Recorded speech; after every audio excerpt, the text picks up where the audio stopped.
Miss Rochelle. Can you tell us more about yung role niyo po dito sa Home Sweet Home?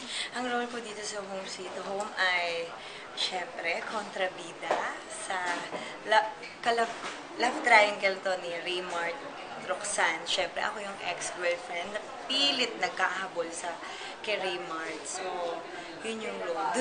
Dun siya magsisimula and then dun siya aandar, kumbaga.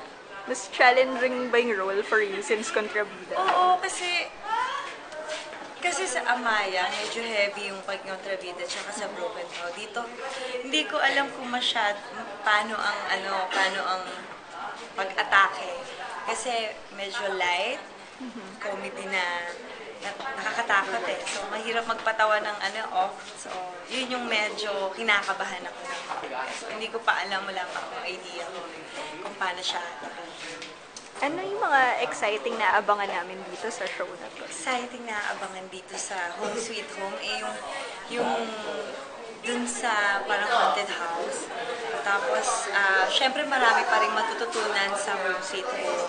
Lalo na mga pamilya at yung mga bata na pagala-gala sa kalsada. At syempre, maraming makaka-relate na Pilipino dito kasi hindi kami lumayo sa storya ng pamilya.